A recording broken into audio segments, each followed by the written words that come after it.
Hello student, hope आप सभी videos देख रहे होंगे। If you like them then please subscribe, like and share my channel.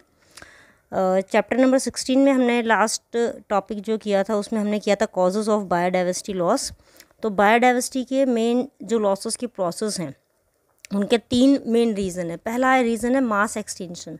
Mass extension natural cause है, ठीक है। तो जैसे इसमें मेंशन कर रखा है कि डायनासोर जैसे आइस एज जो आई थी तो सडनली जो चेंजेस एंड जो नेचर थी उसने चेंज किया एनवायरनमेंट, तो वो उनकी डेथ हो गई। सेकंड आ जाएगा एंथ्रोपोजेनिक। एंथ्रोपोजेनिक ह्यूमन एक्टिविटीज़ की वजह से, जैसे डैम है, बिल्डिंग्स वगैरह बनानी है। अगर डैम बिल्डिंग बनाएंगे हम लोग तो पर्टिकुलर एरिया की फ्लोरा एंड फौना यानी कि प्लांट और एनिमल्स जिनको हम लोग क्या करेंगे, उनकी डेथ हो जाएगी, वो चेंज करेंगे, स्पेस कहीं और जाएंगे, ड्यू टू हंटिंग एनिमल्स की क्या हो जाएगी, डेथ हो जाएगी। नेचुरल एक्सटिंक्शन, ये अपने आप एक्सटिंक्शन होना ऑर्गेनिज्म का, जैसे कि कोई सराउंडिंग मीडियम है, वहाँ का जो एनवायरनमेंट है, अगर वो सडनली अनफेवरेबल हो जाए for the organism then automatically the organism will start die, ठीक है। उसके बाद नेक्स्ट आता है what are the reason for biodiversity conservation. इसका मेन आता है हमारा सबसे पहला नैरो यूटिलिटी। नैरो का मतलब होता है जिसका छोटा, ठीक है, लेस यूज़ है। तो मेन इसका लेस यूज़ का मतलब क्या हो गया, ह्यूमन प्रोडक्ट, अपने ह्यूमन जो अपने प्रोडक्ट के लिए, जैसे कि मेडिसिन लेनी है हमें, फूड चाहिए, टिम्बर के लिए चाहिए हम लोगों को, ठीक है, इंडस्ट्रियल पर्पस के लिए, तो वो आ जाएगा इसके अंदर।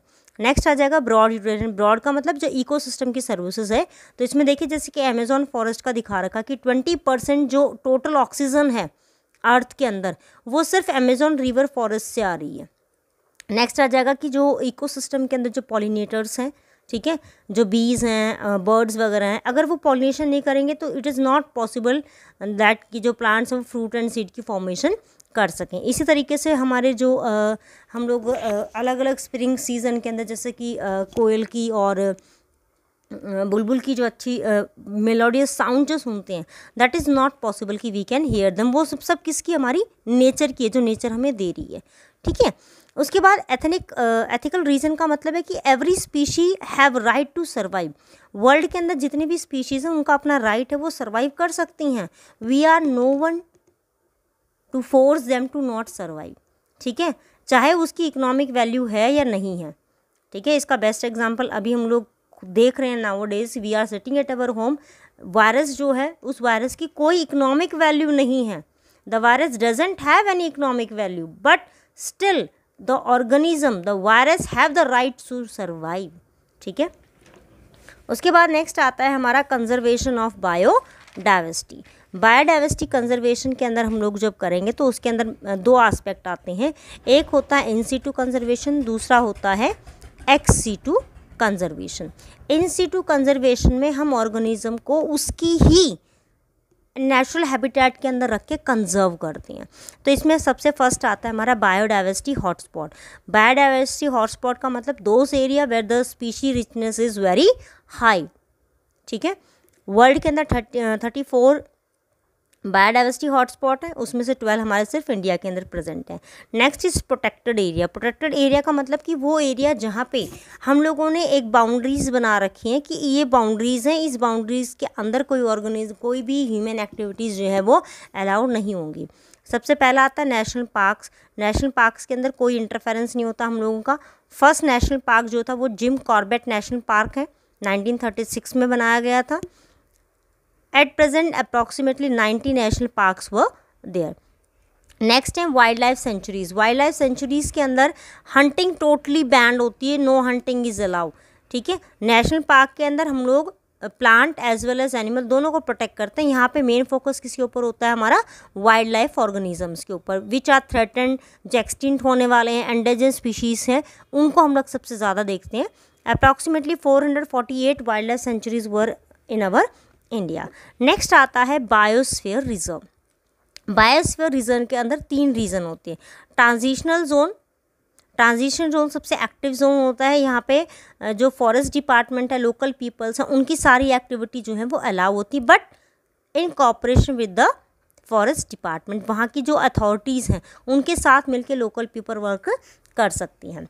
नेक्स्ट आता है बफर जोन। बफर जोन के अंदर लिमिटेड एक्टिविटीज़ होती हैं, जैसे मान लो कोई रिसर्च है वो गोइंग ऑन पे है या कोई एजुकेशनल पर्पस है तो वो यहाँ पे जा सकती हैं। Last one is the core zone. Core zone के अंदर कोई भी ह्यूमन एक्टिविटी अलाउड नहीं होती। Next one are the Ramsar site of the restoration region. ये 1971 में रामसर कन्वेंशंस के नाम से अराइज हुए थे। यहाँ पे बेसिकली हमारे जो वेटलैंड्स हैं, ठीक है, वो हम लोग इसके अंदर स्टडी करते हैं। वेटलैंड इंटरनेशनल लेवल पर उनकी बहुत ज़्यादा इंपॉर्टेंस है। इसके अंदर coral reef, marshy area, lake सबसे ज़्यादा आती हैं। जैसे 2 लेक्स मैंने मेंशन कर रखी हैं, जैसे सांबर लेक है, चिल्का लेक है, दोनों की अपनी वैल्यू है, ठीक है। बोथ आर सॉल्टी लेक, वहाँ पे कोई ऑर्गेनिज्म ग्रो नहीं करता, but they have their own values, ठीक है। उसके बाद नेक्स्ट आते हैं स्क्रेड ग्रूव्स। स्क्रेड ग्रूव्स जो हैं, these are the forest area patches बने होते हैं वर्शिप के, जो ट्राइबल पीपल हैं, जिनको हम लोग बोलते हैं आदिवासी जनजातियाँ जो होती हैं हमारी, they have their own values. वहाँ पे वो किसी भी पीपल को, किसी भी पर्सन को अलाउ नहीं करती कि वो उस एरिया के अंदर आएँ। तो इसमें जैसे खासी जयंतिया हिल्स हैं, ठीक है, ये अपनी खासी जयंतिया जो हिल्स हैं, these are in Meghalaya. Aravalli hills है राजस्थान में। बस्तर का, चंदा का जो एरिया है, ये हमारा मध्य प्रदेश में आता है। Next is एक्स-सिटू conservation.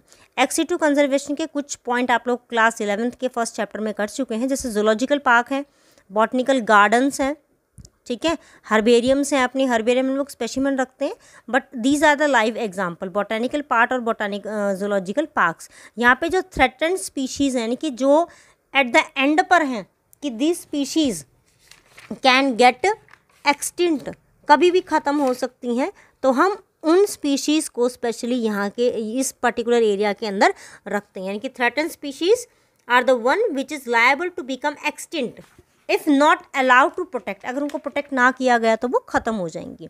Wild life safari parks भी इसी के अंदर इंक्लूड होते हैं। नेक्स्ट आता है अपना इसके अंदर एक्स-सिटू कंजर्वेशन में टिश्यू कल्चर। टिश्यू कल्चर क्या होता है भाई? हम लोग ने एक सिंपल सेल लिया, जो कहाँ से होना चाहिए, ग्रोइंग रीजन यानी कि मेरिस्टेमेटिक रीजन का होना चाहिए हमारा। मेरिस्टेमेटिक रीजन का हमने सेल लिया, कैलस फॉर्मेशन की, प्रॉपर हार्मोन्स दिए, प्लांटलेट्स जो हमने वो ग्रो करवा दिए, ठीक है। सीड बैंक, सीड बैंक के अंदर हम लोग सीड्स को स्टोर करते हैं basically in their dormant condition. Dormant का मतलब क्या हो जाएगा? इनएक्टिव कंडीशन के अंदर हम उनको स्टोर करते हैं, ठीक है। But the seeds are liable, उनके अंदर कैपेसिटी होनी चाहिए कि जब वो नॉर्मल कंडीशन में आए तो ग्रो कर जाएं। तो इसके अंदर हम लोग क्या रखते हैं कि टेम्परेचर कितना रखते हैं उनका, -10 degree Celsius to -20 degree Celsius. ठीक ऐसे ही हम लोग जीन बैंक क्रिएट करते हैं। जीन बैंक के अंदर भी हम लोग वायबल सीड्स को प्रोटेक्ट करते हैं, बट वायबल सीड्स का मेनली जर्म प्लाज्म, ठीक है, और उसको फ्रोजन फॉर्म के अंदर हम लोग वहाँ पे प्रोटेक्ट करके रखते हैं। Next is Cairo preservation. Cairo preservation जो होता है, इसके अंदर हम लोग लिक्विड नाइट्रोजन का यूज़ करते हैं, ठीक है। -196 डिग्री सेल्सियस टेम्परेचर इसका हमारा होता है स्टोर करने का। इसके अंदर हम लोग कैलस को भी स्टोर करते हैं, स्पर्म को भी स्टोर कर सकते हैं, ओवा को भी, एम्ब्रियोज को भी, जो चाहें हम इसके अंदर बेसिकली स्टोर कर सकते हैं। अगर ओवरऑल बात करें तो जो कंजर्वेशन का प्रॉपर मेथड है हमारा, वो हम कोई भी यूज़ कर सकते हैं, चाहे वो इन सिटू हो, चाहे वो एक्स-सिटू हो, बट मेन रीज़न क्या होना चाहिए कि we have to conserve the biodiversity. उसके बाद नेक्स्ट कन्वेंशन ऑन बायोडाइवर्सिटी। ये टोटल हमारी जो जितनी भी कंट्रीज़ हैं उन सब ने अपने लेवल्स पर क्या किया था। तो कन्वेंशन ऑफ बायोडाइवर्सिटी के अंदर ये देखिए, पहला जो है ये अर्थ समिट हेल्ड हुई थी रियो डी जेनेरियो में इन 1992।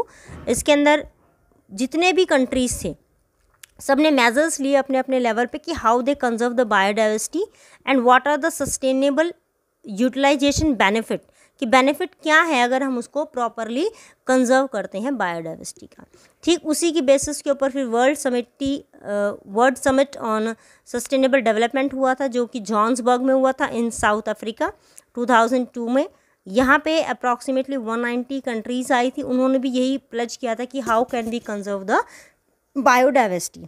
बायोडाइवर्सिटी कंजर्व नहीं करेंगे तो फ्यूचर जनरेशन्स जो हैं, how can they know that these are the species or these are the organism that are surviving on earth millions year ago और thousands year ago वो survive करते थे, ठीक है। That's all, आपका चैप्टर जो है 16 फिनिश हो गया। तो go on studying, don't skip any videos. Thank you.